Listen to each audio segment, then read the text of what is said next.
perfeito, tá perfeito. Só vou te apresentar então, Maíra, também uma Uhum. amiga de longa data, né? Já participou várias vezes aqui dos nossos seminários. Obrigado mais uma vez por ter aceito o convite, né? E nos atualizar sobre esse tema tão interessante, né? Que é a aplicação de mindfulness no uso abusivo de substâncias, na dependência.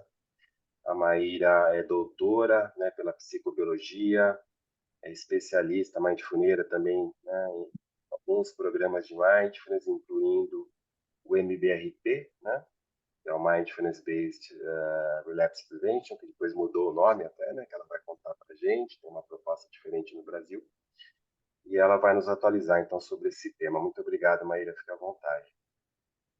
Eu que agradeço, Marcelo. Eu que agradeço. É sempre um prazer estar aqui com vocês, a gente poder trocar um pouquinho a respeito desse tema e a gente discutir outras frentes, né, outras abordagens de mindfulness, assim, para essas aplicações de saúde. E é sempre bom estar aqui com vocês e com o grupo, né? Eu sinto muita saudade do pessoal todo, mas assim a gente segue, né, nos caminhos da vida. Então, gente, muito bem. Só checando, vocês estão me vendo e me ouvindo bem? Sim? Tá, muito bem. Então, vamos lá. A ideia é trazer um pouquinho para vocês sobre mindfulness e o uso abusivo de substâncias, né? Então, especificamente sobre esse tema, eu vou abordar um pouquinho a questão do uso de substâncias e depois falar do programa, né, do MBRP, que é Mindfulness Based Relapse Prevention. Eu explico um pouquinho essa parte de como no Brasil ela acabou se ampliando para algumas outras aplicações, tá? Eu estou compartilhando a tela, não sei se eu vou conseguir abrir o chat aqui também. Deixa eu só confirmar, acho que eu consigo botar aqui do lado. Ah, oi, Raira, tudo bom? Bom te ver. Agora que eu vi aqui Que bom te ver, eu lembro bem de você. Que bom que você está aqui. Saudades, prazer. Vamos te rever. Bom, estou com o chat aqui aberto também. Acho que eu consigo manejar tudo entre as telas, ver vocês e ver o chat. Mas qualquer coisa, se eu demorar para responder alguma coisa, fiquem à vontade para abrir o áudio de vocês e tirar alguma dúvida, alguma coisa, tá bom? Então vamos lá. Eu não sei o quanto vocês são familiarizados e familiarizadas com esse tema de uso de substâncias. Então, acho que é importante para a gente entender como que mindfulness vai ajudar nesse processo. É importante a gente entender um pouquinho do uso de substâncias, tá? De como é que é essa clínica, digamos assim. O Marcelo já me apresentou, mas acho que é legal falar que eu sou terapeuta ocupacional de formação, né? E fiz o meu mestrado e meu doutorado na Unifesp também, um grupo muito parceiro do Mente Aberta. Ah, Só para falar um pouquinho dessa minha base de terapia ocupacional. Bem, então vamos lá. Quando a gente fala do transtorno de uso de substâncias, primeiro que é legal a gente saber que é um padrão disfuncional de consumir substâncias, né? Quando a gente faz, assim, a gente vê as substâncias, elas estão disponíveis aí no nosso mundo, na nossa cultura, há muito, muito tempo. Mas quando começa a ter um uso disfuncional, é que a gente começa a falar em transtorno por uso de substâncias. E isso envolve impactos cognitivos, comportamentais e fisiológicos. Então, envolve diferentes esferas da vida do sujeito. E dentre algumas das características do transtorno por uso de substâncias, tem a diminuição de controle. Então, a pessoa tenta controlar, só vou tomar mais essa, e não consegue, só vou fumar mais esse, etc., e não consegue. Então, há uma tentativa de controle que a pessoa não consegue fazer, começa a ter alguns prejuízos sociais, sejam prejuízos no trabalho, brigas com família, até mesmo recursos financeiros, que a pessoa começa a depender muito dinheiro em função disso, começa a levar muito tempo para se recuperar dos efeitos do consumo, ou muito tempo consumindo, então falta no trabalho, falta em compromissos familiares, além de fazer um consumo de risco. né? Então, se coloca em situações de risco em função desse consumo.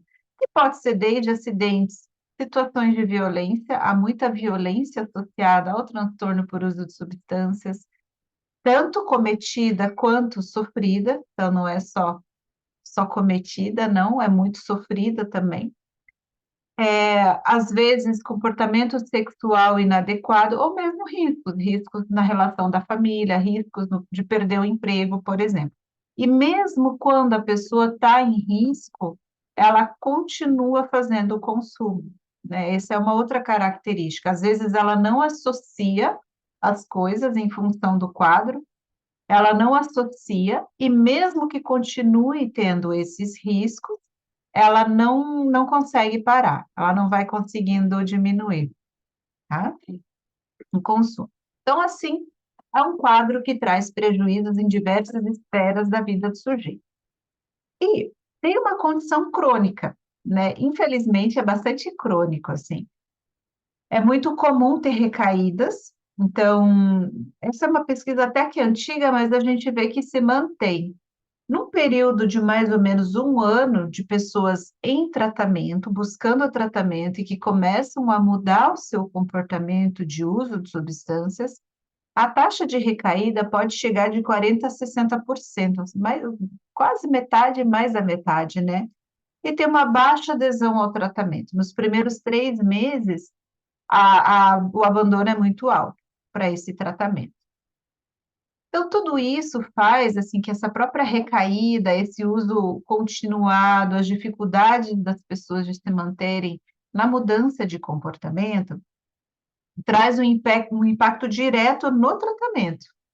Então, muito do tratamento para os transtornos por uso de substâncias, eles focam em prevenir recaída, né? Então, primeiro, para a gente poder tratar quadros de transtorno por uso de substâncias, a gente precisa entender o que são essas recaídas, como elas acontecem, quais são os fatores que levam para a recaída. E isso, então, é alvo de muito estudo, que busca compreender e prevenir, né, a recaída. Pesquisas focam muito nisso, o tratamento foca muito nisso, tá? Deixa eu avançar aqui um pouquinho. A gente poder entender a recaída do consumo de substância, é legal a gente falar do lapso. A recaída é mais ou menos assim. Vamos supor, né? Desculpa, gente, eu não sei se vocês são muito dessa área de atuação, se conhecem um pouco dessa área de atuação, mas qualquer coisa, como eu falei, podem me perguntar, tá? Eu trabalho com dependência química há 18 anos já. Desde o meu primeiro, logo que eu me formei, eu já caí num CAPS AD para trabalhar com dependência química e fui me especializando e estou desde lá, 18 anos agora, passa tempo, né? Mas podem me perguntar à vontade. Mas assim, vamos lá. É como se a pessoa tivesse um comportamento de consumo. Um clássico, quando a gente vai para quadros de dependência de álcool, a pessoa tomar 1 litro de cachaça por dia. E aí ela começa a fazer as mudanças de comportamento dela e ou ela reduz, do tipo, ela passa a tomar 1 copo por dia, ou ela passa a tomar 1 copo no final de semana, ou ela fica em abstinência, ou seja, uma remissão completa do consumo. Isso foi a mudança de comportamento que ela fez. Mas, de repente, ela volta para aquele padrão inicial, ou até pior, né, de tomar 1 litro por dia.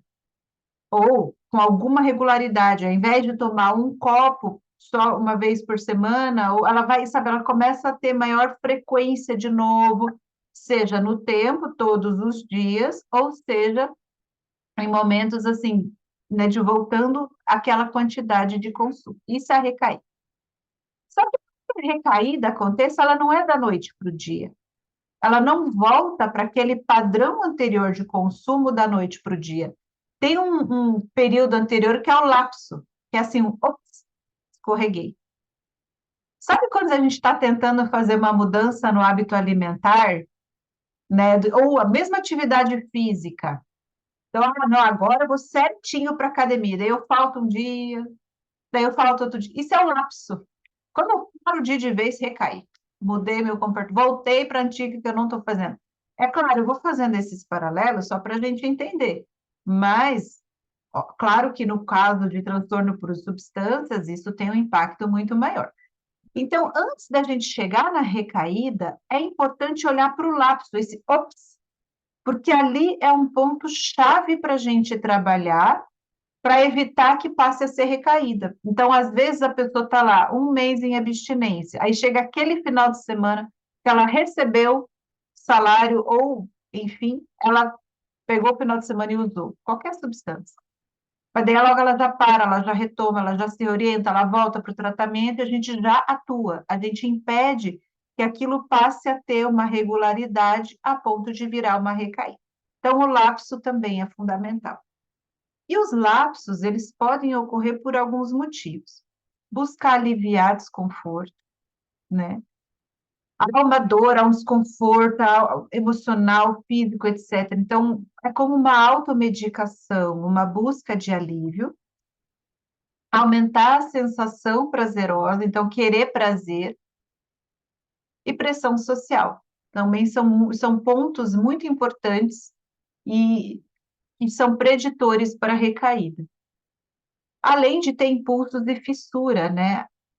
O consumo de substâncias, ele é um conjunto de fatores. Eu gosto de ver como uma grande peça de um quebra-cabeça, né? Você tem fatores biológicos, sociais, psicológicos, genéticos. Você tem aí um conjunto de fatores que vão fazer com que um quadro de transtorno por uso de substâncias se instale, digamos assim. E há um processo, pelo fato de usar substâncias, há uma alteração cerebral, de diminuição de controle de impulso. Então, o córtex pré-frontal, que é o nosso freio, a nossa crítica, que é, sabe, aquela coisa que fala assim, pera lá, pondera isso daí, que traz mais discernimento, ele diminui a atividade e aumenta a atividade da amígdala. E aí a gente já percebe até correlação com a meditação, que faz justamente o oposto. Então, do ponto de vista cerebral, o uso de substâncias faz com que a pessoa tenha menor crítica sobre algumas coisas, aquele freio menor, reduzir os impulsos menores e aumenta a reatividade emocional, a atividade da amígdala no nosso cérebro, que faz com que as emoções sejam muito mais difíceis de manejar. Elas trazem bastante reatividade. Então, juntando esses fatores, né, o fato de ter impulsos, sentir fissura também são preditores para que um lapso aconteça. Não sei se vocês já ouviram falar em fissura, vocês conhecem o que é fissura, gente? Para quem não sabe, a fissura é um forte desejo de consumir a substância, muito forte, né? Então, há uma urgência, um senso de urgência muito forte que passa por sintomas físicos, emocionais, enfim, principalmente físicos e emocionais mesmo. Mas é muito forte aquele desejo e fica quase que compulsivo, assim, um monte de pensamento também obsessivo, né? Então pensa o tempo todo sobre o consumo de substâncias, e as pessoas falam que elas chegam até a sentir dor, elas chegam a sentir um desconforto, é muito forte. Claro que varia em maior ou menor grau, mas também a fissura é um fator muito importante para aprender a lidar com com esse desconforto para poder refrear o impulso. Então, existe uma predisposição anterior de fatores genéticos, falta de consciência, no sentido de estar atento mesmo, de viver muito no automático, muita autocrítica e julgamento e falta de suporte social. Quando associado com situações de alto risco, como a própria fissura, os impulsos, afetos negativos, o que são afetos negativos, né? Angústia, ansiedade, humor deprimido. Então, esses afetos, esses estados emocionais mais desafiadores, próprio desconforto, pressão social, ansiedade e a busca por prazer, que vão impactar no nosso comportamento aditivo, que é esse comportamento de consumir a substância. Então, vamos juntando aí algumas pecinhas de um quebra-cabeça, tá?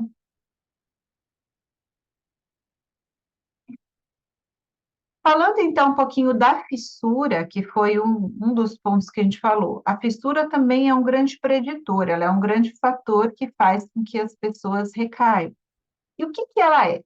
É difícil de explicar. Uma vez eu fiz um levantamento, quando eu estava ainda estudando para o meu doutorado, para fazer já tenho agora 5 anos que eu terminei o doutorado, né? Mas quando eu estava estudando, eu descobri 18 modelos teóricos tentando explicar a fissura, que passavam por tudo que se imaginar. Então, tem muitas tentativas para explicar. Mas uma coisa, do ponto de vista de mindfulness, o que que é importante de saber? Vem um monte de pensamento invasivo que faz com que traga um desejo pela substância. Então, vem aqueles pensamentos que associa com o desejo pela substância. Aí a pessoa começa a elaborar esses pensamentos invasivos. Então, vem um pensamento, a gente cola, engaja e começa a elaborar. Eles falam na clínica que é como se fosse o diabinho e o anjinho. Então, parece que fica lá o diabinho e o anjinho falando no ouvido deles. Essa e vai criando uma colagem. Então, a gente cola, a gente fica com esses pensamentos elaborando, elaborando, elaborando, que fazem com que aumentem as nossas sensações físicas de desconforto, a nossa motivação, né, o foco muito voltado para isso e para o consumo, impactando o nosso estado físico e emocional, e também é uma reação de estresse. Então, ter um episódio assim de fissura é uma reação de estresse para o organismo, para o corpo, emocional, é uma série de coisas. E os pensamentos, eles vão tendo um fator, assim, um papel fundamental para ir aumentando isso. Não sei se vocês conhecem a prática lá, né, que a gente faz nos programas do primeiro e segundo sofrimento, que tem aqui no MBHP também, das almofadas. Vão vindo um monte de pensamentos, cada pensamento vem sensação, vem emoção, e aquilo vai virando um crescente sem fim, que é muito difícil de lidar. Se eu já tenho uma alteração, né, e o meu próprio cérebro com relação ao controle, a dificuldade de controlar impulso, ter maior reatividade emocional, vira uma bomba, né? Nesses casos, e a pessoa às vezes nem percebe, ela pega e vai. E a prevenção de recaídas, então, ela foi desenvolvida, acho que é legal, bem em breve, eu vi que aqui a Ana Maria, né, falou que é da TCC, então você deve conhecer essas abordagens, né, não sei se só com mais alguém, mas deve conhecer um pouquinho dessas abordagens. Mas a prevenção de recaída é um modelo padrão ouro de tratamento para dependência, dentro da abordagem da terapia cognitiva comportamental. Ela foi desenvolvida pelo Alan Marlatt e a Judith Gordon, lá em 85, eu acho. O Alan Marlatt, ele foi um grandiosíssimo pioneiro no estudo e tratamento para dependências químicas, assim, desde redução de danos, poucas pessoas que são da área sabem disso, mas ele era um dos pioneiros da redução de danos. Então, às vezes as pessoas aqui no Brasil associam muito a prevenção de recaídas com abstinência completa, e não é. O próprio criador da prevenção de recaída também é o pioneiro para redução de danos lá nos Estados Unidos, e ele traz muito que é muito assim, serve para essas tentativas de mudança de comportamento, seja qual for. Mas tem um foco muito grande, então, nas situações de alto risco. Quais são os gatilhos? Quais são as situações de alto risco que faz com que aquela pessoa recaia? Que faz com que aquela pessoa volte a usar o comportamento? Buscando desenvolver autoeficácia. O que é autoeficácia? É a percepção de si, o quanto eu confio em mim, de que eu sou capaz de lidar com aquilo e enfrentar aquilo. Então, muito nessa tentativa, assim, de o quanto eu acredito em mim, meio que assim, quanto eu confio no meu taco, resumindo, né? O senso de autoeficácia é o quanto eu confio que eu dou conta de enfrentar e lidar com as situações, que é muito importante porque as pessoas vão enfrentar essas situações de alto risco, né?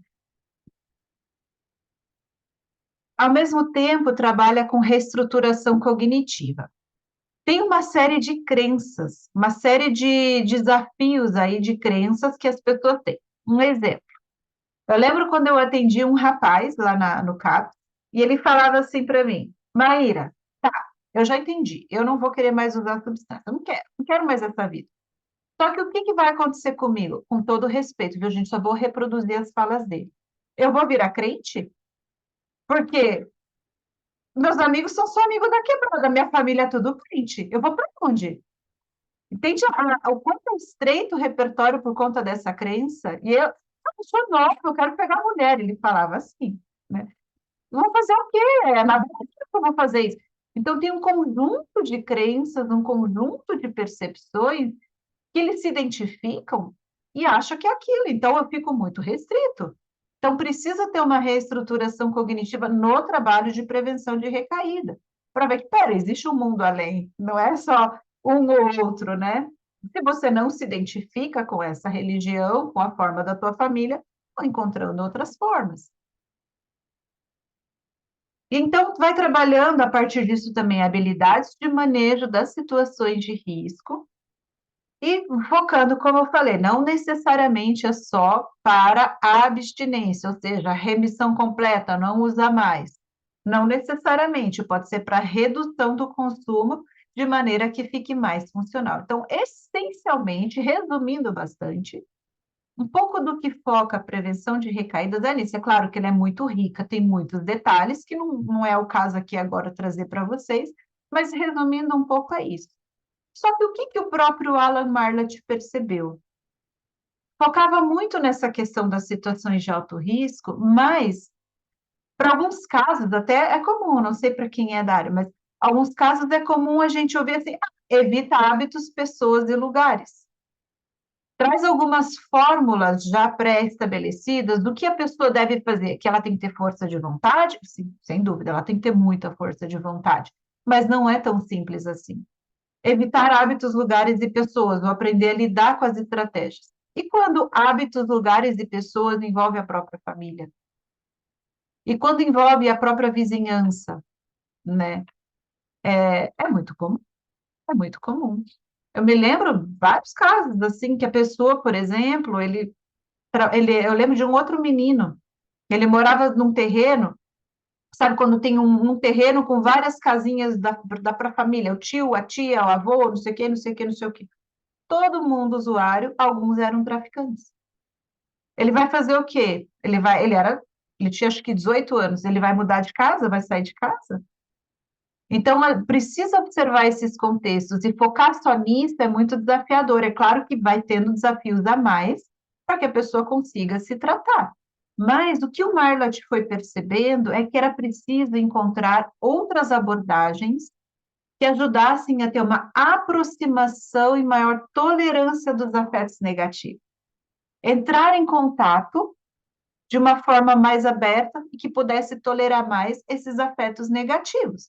Aí que veio o Mindfulness e o programa de prevenção de recaída baseado em Mindfulness, MBRP, tá? Marla te encontrou Sara.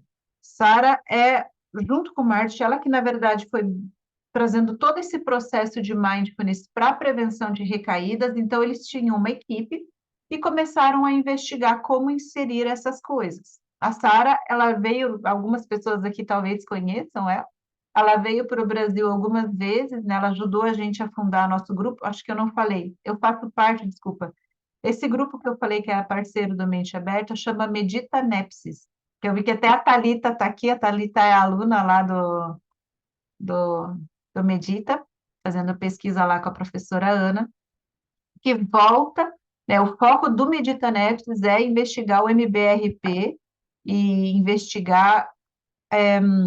Primeiro a gente começou, né, com as substâncias, hoje a gente tem ampliado para outras formas de reatividade.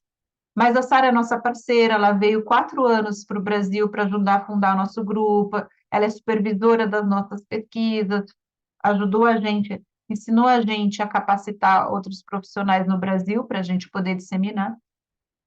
E então a base vem muito do MBSR e MBCT. Então, o MBSR como pai de todos, como a gente brinca, e o MBCT, a terapia cognitiva baseada em mindfulness. Imagino que vocês, se não tiveram, vão ter uma aula aqui no seminário sobre esse programa. Muitas coisas do MBRP é parecido com o MBCT, porque os dois têm uma base muito forte da terapia cognitiva comportamental. Juntou também entrevista motivacional, que é uma abordagem muito interessante de como o profissional se porta ao trabalhar, então é muito no nosso vínculo, nosso estabelecimento de vínculo, e como a gente trabalha os aspectos motivacionais das pessoas, com a própria prevenção de recaída. E aqui no Brasil tem esse livro aqui, que é essa, é, como ficou aqui, tá? O que ele foca? Muito parecido com os grupos de 8 semanas. 8 semanas, 2 horas de duração. Por ser uma população clínica, recomenda-se que no máximo 12 pessoas. Tem um foco muito grande em ajudar, então, a observar e permanecer com a experiência direta, por exemplo, fissura. Então, lembra, tem um desconforto emocional que faz com que tenha os gatilhos, que vai fazendo teus impulsos, etc. Então, ajudar a lidar com como eu entro em contato da forma direta com esses desconfortos, seja fissura, seja raiva, seja etc., qualquer coisa que seja. Ao a gente entrar em contato com a experiência direta, a gente começa a identificar que as coisas são impermanentes. É uma sabedoria natural. Todos os programas de mindfulness, elas trazem esse desenvolvimento de sabedorias. Se eu começar a olhar para a fissura, ao invés de ficar preso nos pensamentos, é que é muito difícil, mas a gente vai treinando com coisas leves. Mas começar a olhar, eu vejo que tem um movimento de uma onda que vem e que passa. Eu começo a trabalhar maior aceitação, né, por uma própria atitude mindful, dos fenômenos como eles são. Então, de que maneira são esses fenômenos? Opa, tem esse pensamento que gera essa sensação, que gera essa emoção, tem esse estado que eu estou aqui agora, eu vou aprendendo a ficar mais com isso, ao invés de reagir a partir disso. Então, tem um gatilho que eu sinto raiva, por exemplo, né, um dos casos. Um rapaz que a gente estava fazendo na pesquisa, e ele trouxe que ele tinha muita dificuldade com a irmã. E aí a irmã dele, na época, a gente ainda tinha os aparelhos de som, a irmã dele foi, pegou e quebrou o aparelho de som dele. E ele percebeu, ele foi falou, nossa, eu notei claramente a hora que ela veio, eu já percebi que ela queria briga, antes eu não percebia, eu estava tão no automático que eu não notava essas coisas. E eu era sempre o culpado, porque daí eu levantava para 10, e aí eu ia usar. Agora, o que aconteceu? Eu percebi ela vindo, percebi que ela já queria brigar, eu não vou mentir, eu entrei, acabei falando, vamos ver até onde que ela vai. Ela foi, quebrou meu rádio, e depois ela foi embora me xingando, etc. Eu fiquei com tanta raiva, com tanto ódio, mas aí eu lembrei, eu falei, ela vai conseguir o que ela quer, então eu vou segurar essa onda. O que ele está contando para a gente? Consciência, perceber, dar espaço para ficar com aquela raiva e controlar o impulso. Aí ele foi fazer alguma outra coisa para cuidar dele, coisas assim. Tá? Ele foi percebendo esse mecanismo. E assim trabalha, então, maior consciência e não reatividade aos gatilhos. Não é que não vai existir gatilho, vai, mas vai trabalhando essa não reatividade. E claro, como um programa de mindfulness, também trabalha com compaixão, ação habilidosa e maior resiliência, né? Então, há esse elemento mais de compaixão, de gentileza consigo, que é importante para esses quadros. Então, quando a gente treina o aspecto da atenção, da consciência, as pessoas que têm transtorno por uso de substâncias, elas vão desenvolvendo decisões diárias que aumentam o risco ou protegem, né? Então, é muito comum, assim, no programa de prevenção de recaída tradicional, tem uma coisa que se chama assim, decisões aparentemente irrelevantes. No nosso dia a dia, a gente tem milhões de tomadas de decisões e não percebe. E no final, fazem toda a diferença. Um exemplo, tinha uma pessoa que já estava, ele estava em abstinência, ele queria estar em abstinência, e eles têm picos, é uma coisa curiosa. Tem picos de fissura. Em geral, 1 mês, 3 meses, 6 meses, 9 meses. Algumas pessoas é um pouco menos, 20 dias, 40 dias. Então, é legal entender que algumas pessoas, eu não sei por quê, elas têm alguns picos temporários mesmo de fissura do nada. É uma coisa muito curiosa. Esse estava 3 meses ou 6 meses, acho que era 6 meses em abstinência. Daí ele me chega e me conta o seguinte: eu ainda não fazia mindfulness nessa época, ele só me contou, para exemplificar o que são essas decisões aparentemente irrelevantes. Ele falou que começou a ficar agoniado. Preciso falar com a minha irmã, preciso falar com a minha irmã, preciso falar, encontrar com a minha irmã, falar com a minha irmã, falar com a minha irmã. Vou sair, preciso ligar para ela. Isso, gente, tem uns 12 anos já. Eu vou lá no orelhão e vou ligar para ela. Eu vou no orelhão e vou ligar para ela. Quando eu coloquei a mão no bolso para pegar minha chave, meu celular estava no bolso. Eu senti o celular no bolso, eu parei e falei assim: opa, meu celular está no bolso? Por que eu quero ir para o orelhão ligar para minha irmã se o meu celular está no bolso? Aí ele lembrou: o orelhão é na frente do bar. Aí ele percebeu: eu não estou querendo falar com a minha irmã, eu estou querendo ir para o bar usar. Aí ele ligou do celular e pediu para a irmã ir para lá ajudar ele. Decisão aparentemente relevante. Se ele está no automático, ele vai para o orelhão ligar, aí lá tem um amigo do bar que chama, que não sei o que, ele vai. Então, começar a tomar consciência dessas pequenas decisões, mas que fazem muito impacto para o final do dia. Não são nas grandes decisões que a gente tropeça, são nas pequenas, né? Aumenta a percepção dos gatilhos, né? O que são os disparadores, sejam internos, intrínsecos ou extrínsecos, essas coisas externas, como o brilho. E começa a perceber também essas reações que aparentemente são automáticas, mas na verdade não são, né? A pessoa toma consciência dessas reações que aparentemente são automáticas. Outra coisa que ajuda é reconhecer e desengajar dos padrões não habilidosos de pensamento e comportamento. Nós não trabalhamos com o descentramento em mindfulness, ver os pensamentos só como pensamentos, que eles são assim, eu nem vejo. Quando eu vou trabalhando com mindfulness, eu vou observando o fenômeno de fora, isso é a metacognição. Eu percebo, né, no caso, a cognição, né? Eu percebo o que eu estou pensando, isso é a metacognição. Então, eu observo de fora. Então, eu desengajo, descolo desses pensamentos e dos padrões que não são habilidosos para lidar com as situações. Eu começo a ter mais consciência disso, tá? Ao trabalhar as atitudes de aceitação e curiosidade, a gente muda a coisa da evitação e aversão. Normalmente a gente evita, a gente tem aversão, a gente não quer, passa a ter mais curiosidade. Então, a minha reação a um desconforto emocional muda. E normalmente o que acontece quando a gente sente tristeza? Não é nem preciso nem ser dependente químico para saber que se eu estou triste, eu não quero sentir tristeza. Eu tento me distrair, eu tento abafar, eu tento fazer qualquer coisa para não entrar em contato com isso. E às vezes posso me envolver em comportamentos que não são adequados, comer, ficar no celular, brigar com alguém, enfim, qualquer coisa, né? Então muda para começar a entrar em contato e observar o que está aí. E assim eu não preciso ficar o tempo todo tentando resolver o desconforto. E sempre tem um senso de urgência. A ansiedade tem muito isso. Não sei se alguém aqui conhece pessoas ansiosas, mas normalmente o que acontece? Surgiu qualquer problema que às vezes ainda nem é, e eu já tenho uma urgência, eu preciso resolver aquilo já, né? Esse senso de urgência vai engatando a gente no fazer e fazer e fazer e fazer, resolver, resolver, resolver, coisas que às vezes nem estão ali. No caso, é a mesma coisa. Só que eu aprendo, então, a ficar com isso um pouquinho, ao invés de já ter que resolver aquela questão emocional. Outro ponto muito importante: por detrás de todo comportamento reativo, tem uma necessidade.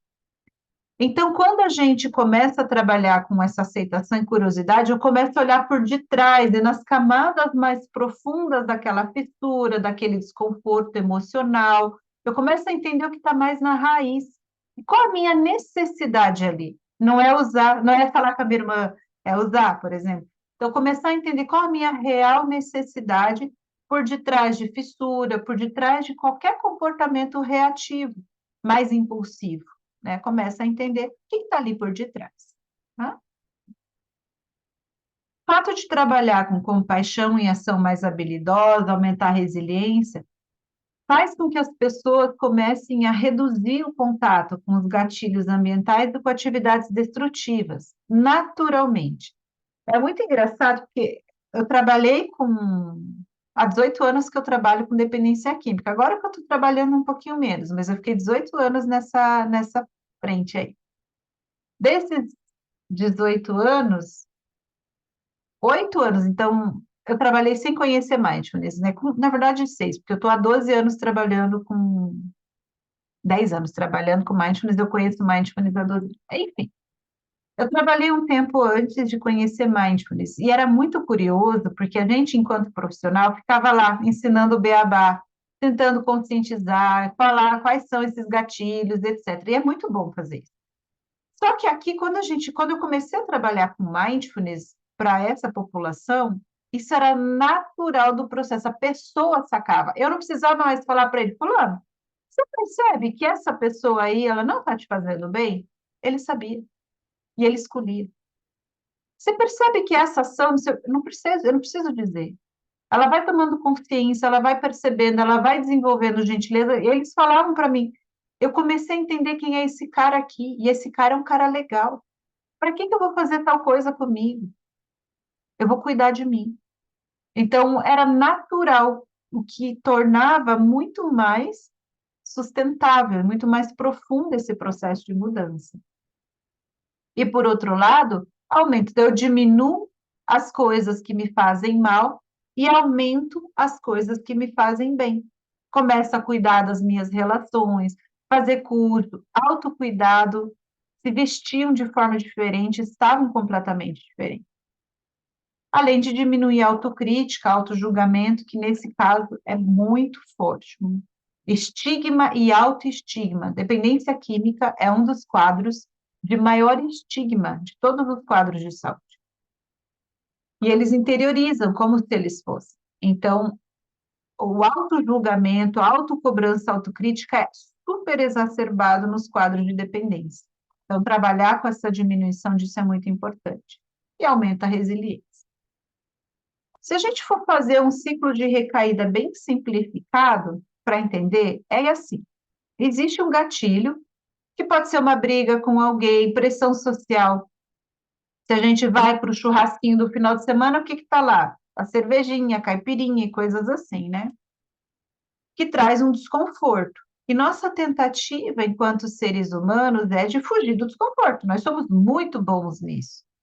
Só que qual que é a forma que a gente foge? No caso deles, uso de substância, para outras pessoas, outras coisas, que traz consequências graves. Então, aumenta a fissura, que faz com que impacte no comportamento. Se, por um lado, usar a substância traz um alívio temporário da fissura, por outro lado, aumenta o desconforto por uma coisa chamada efeito de violação da abstinência. Sabe aquele peso na consciência quando a gente escorrega? Fala, putz, fiz. Dá aquele peso na consciência, isso se chama efeito de violação da abstinência, que vem muito carregado com medo, desesperança, pensamentos como sou um fracasso, culpa, vergonha, que aumenta o desconforto, aumenta a fissura, a substância, e fico preso nesse ciclo. E assim, de um lapso, passa a ser recaída. Quando a gente trabalha com mais, é claro, né, isso sujeito a fatores de vulnerabilidade e de fatores de predisposição. E isso tudo acontece de forma muito automática, o tempo inteirinho no automático. Quando a gente começa a trabalhar com mindfulness e ter maior consciência, o que que acontece, né? O que que o MBRP faz? Primeiro, consciência do gatilho, perceber, opa, isso aqui é um gatilho, isso aqui é um gatilho, tomar essa consciência. Aprender formas mais habilidosas de se relacionar com o desconforto. Também tem habilidades específicas que a gente treina no programa para trabalhar com fissura. E assim, ao trabalhar atitudes de não julgamento, gentileza e reconhecimento, refreia um pouco, quebra um pouco esse ciclo do efeito da violação da abstinência, né? É muito mais gentil e cuidadoso, tá? Então, por exemplo, um exercício que a gente trabalha se chama surfando na reatividade. Antes chamava surfando na fissura, mas a gente mudou para reatividade. É um exercício de que a gente usa respiração, usa visualização, faz um processo de dessensibilização dos estados negativos, né? Que trabalha, então, esse permanecer e ficar com gentileza, numa aproximação e não de evitação. Então, se a gente tem, por exemplo, a gente brinca, um gráfico de intensidade em tempo, isso serve, gente, para qualquer reatividade emocional, qualquer, tá? É como se fosse assim, as pessoas, elas acham que você tem um gatilho. Aquilo vai gerando, lembra do primeiro, segundo sofrimento? Vai crescendo, crescendo, crescendo. E a sensação é que, se a gente tem esse gráfico de intensidade de tempo, aquilo vai ser um eterno infinito. Até que eu tenho que fazer alguma coisa para quebrar aquilo. Para fobias, Érica, um pouco diferente para fobias, né? Mas a reação diante da fobia, sim.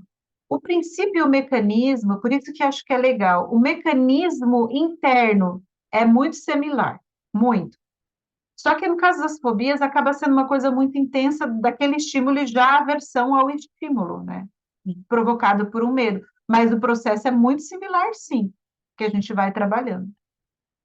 Quando a gente vai fazendo esse exercício do surfando, vai tendo, é como se fosse um gráfico, assim, a gente percebe, opa, não é esse crescente sem fim. Se eu puder parar, ficar um pouquinho com esse desconforto, acolher, respirar, então, com algumas estratégias para isso, com aceitação, curiosidade, abertura, eu percebo que é uma onda, ou seja, paz. E o que acontece, no caso da fobia também? Esse período do pico da onda é um período de saturação emocional. Não adianta falar qualquer coisa aqui que não entra. Sabe aquela cegueira emocional, quando uma pessoa está muito cega, está muito na reatividade, ela não, nada que fale contrário, ela consegue absorver? Tem um nome para isso. Eu já vi com o nome de saturação emocional ou período emocional refratário. No pico da onda, a gente não tem clareza. Então, eu nunca vou responder de maneira consciente, nunca não. Dificilmente eu vou responder de maneira consciente. É claro, quando esse pico é muito alto. Lembra que aqui é um pico próximo de um comportamento bem impulsivo, tá? Mas é uma onda. Então, se eu percebo isso, paz. Quanto mais a gente treina, mais vai diminuindo a intensidade do desconforto num processo da TCC de dessensibilização, tá? Se trabalha com dessensibilização. É claro que às vezes é um pico gigantesco, tá? Mas o movimento e o mecanismo é o mesmo. E nisso a gente começa a reconhecer as nossas necessidades. Espera, o que eu estou precisando? Como eu posso cuidar de mim? E ter formas mais habilidosas de manejar. Tá ali, tá respiração, para a gente surfar nessa onda aí, a gente usa a respiração como prancha, né? A nossa prancha, por isso que é surfando, né? Para ir respirando com esse, com esse desconforto. Outro exercício que a gente trabalha é o parar. É muito parecido com os três passos, também é da ampulheta, mas é uma versão adaptada para trabalhar com a resposta mais consciente. Parado, tipo, freia esse impulso. Segura a onda aí mesmo, refreia esse impulso.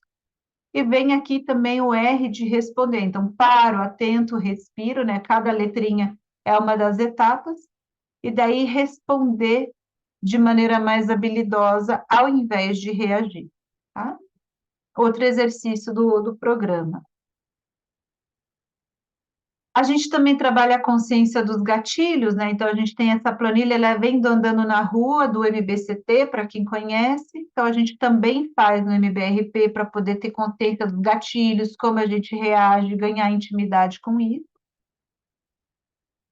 E tem uma cadeia de reatividade, né, que vem do ciclo de recaída, que a gente vai percebendo a função dos pensamentos para ir alimentando o nosso quadro e como a gente pode ter alternativas mais conscientes também na relação com os próprios pensamentos. Então, a importância deles para essa cadeia, né, a gente vai desmantelando um processo de uma reatividade desde o gatilho até todo esse processo das consequências, mas principalmente reconhecendo os nossos pensamentos que alimentam e levam para isso.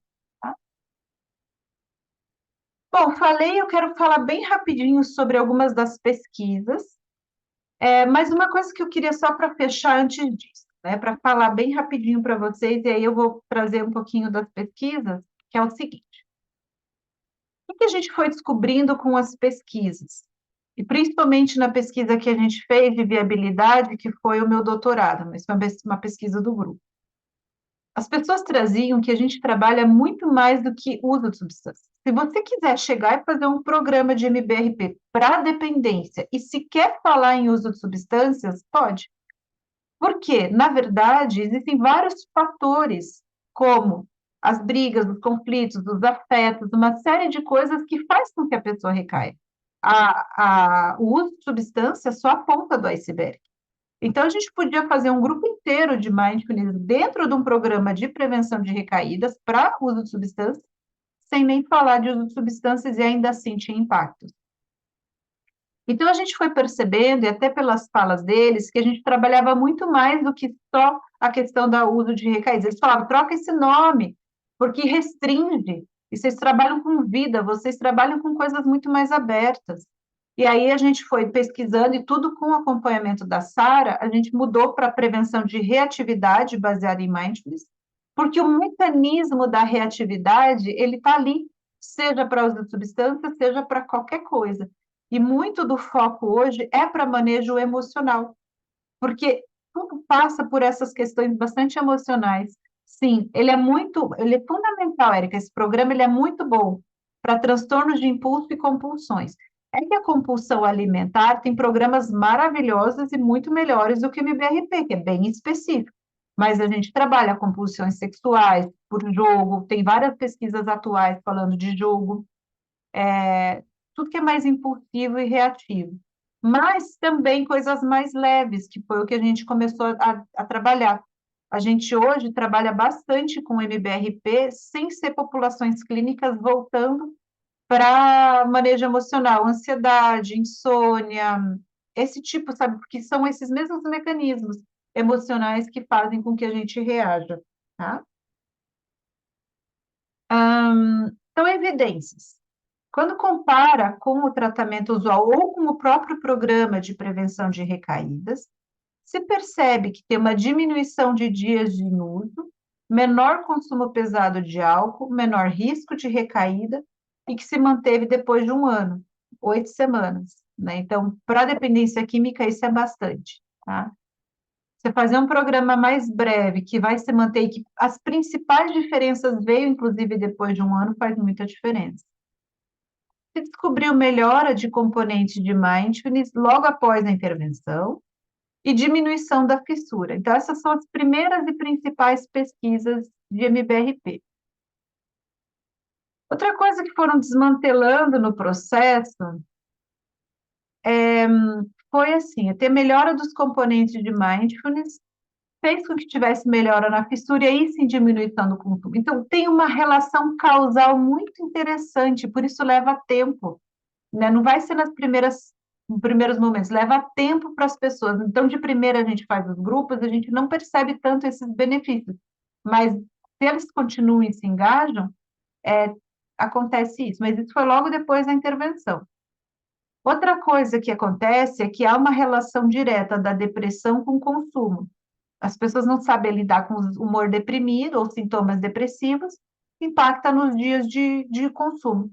Depois que elas fizeram o MBRP, depois de 2 meses, essa relação deixou de existir. Ou seja, sentiam os sintomas depressivos, mas não mais significava ir usar, que demonstra, claro que é uma inferência, que vai aprendendo a lidar melhor com esses afetos. No Brasil, a gente fez uma pesquisa de viabilidade, até já respondendo, Rosângela, né, que você perguntou na capital de São Paulo. No Brasil, a gente fez uma pesquisa com diferentes CAPS AD, inclusive na Zona Leste, acho que foi a única que eu não fui, viu, para ser bem sincera, mas tinha. A gente chegou a capacitar várias pessoas da rede pública e a gente está vendo se retoma, etc., né? a gente tinha a intenção mesmo, né, de buscar viabilidade para implementar no SUS, principalmente nos CAPs, que são os centros de referência de tratamento para o SUS.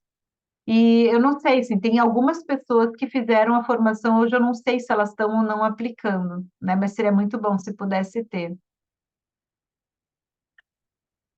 Enfim, então a gente fez uma pesquisa que era qualitativa e quantitativa, porque no Brasil é muito difícil de fazer, a gente não tem tantos recursos para fazer as pesquisas, principalmente a longo prazo. Mas uma coisa a gente identificou, que a melhora dos componentes de mindfulness, consciência, curiosidade, abertura, aceitação e autocompaixão, trouxe impacto nos desfechos comportamentais e emocionais, de inibir risco e ampliar proteção. E aí tem uma série de coisas que eles relatavam.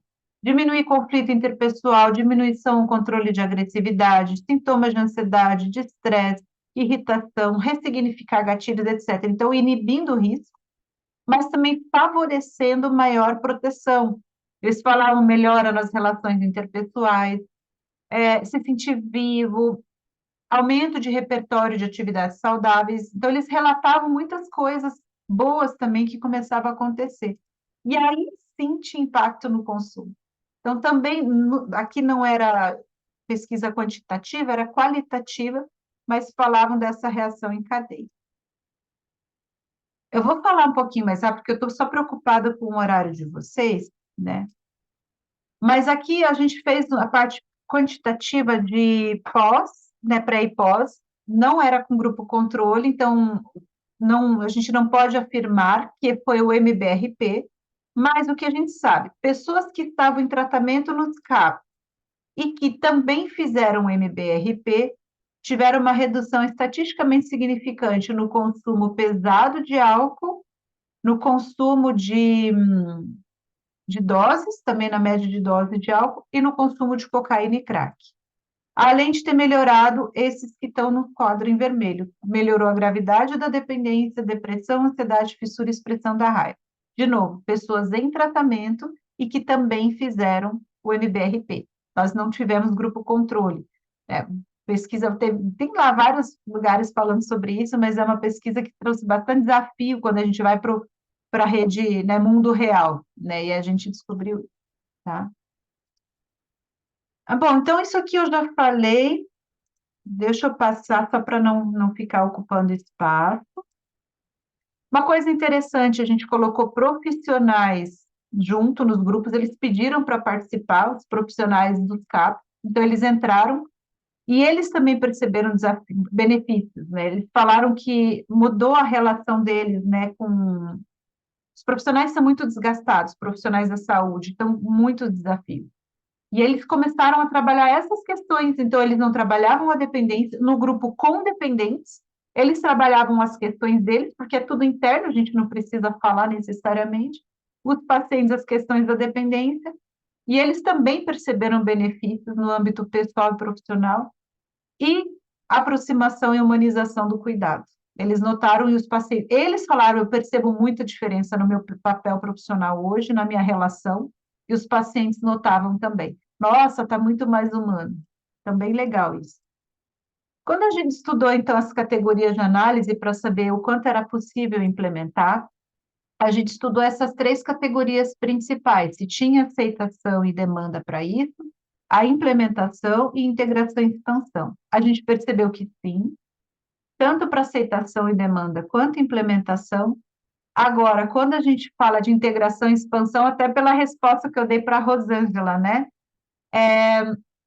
Por conta da capacitação profissional, maior diferença. Porque é muito difícil se capacitarem, é de custo elevado, conseguir implementar e fazer os grupos. Mas esse é o grande pulo que a gente precisa para implementar na rede. Bom, a gente teve alguns desdobramentos disso, a gente tem estudado formatos mais flexíveis do programa em função disso, a gente mudou até o próprio nome do grupo, que antes era MBRP Brasil, passou a ser Meditaneps. A gente desenvolveu uma cartilha para a população vulnerável, porque eles pediram, né? Como que a gente trabalha com população de rua, com áudios, a gente trabalhou com população de rua, e aí passando áudios, eles pediram cartilhas e orientações de materiais para fazer no lugar. Até a gente mudou um pouco o formato da formação justamente para poder tentar incluir pessoas da rede. Aqui eu já falei. Eu resumi um pouquinho, né? Acelerei agora, mas tem várias outras evidências, né? Isso foram as primeiras pesquisas, hoje as pesquisas avançaram, comunidades terapêuticas com raiva, com uma série de coisas aí que foram avançando. E eu vi que tem a pergunta da Gislaine, né? Qual a possibilidade de uso em compulsões decorrentes de doenças neurológicas? Olha, decorrentes de doenças neurológicas eu nunca vi especificamente, assim, eu não saberia te informar. Eu sei que a gente tem resultados interessantes com compulsões, mas eu não saberia, dependendo do quadro neurológico, o quanto isso é impactante, talvez a gente precise adaptar, fazer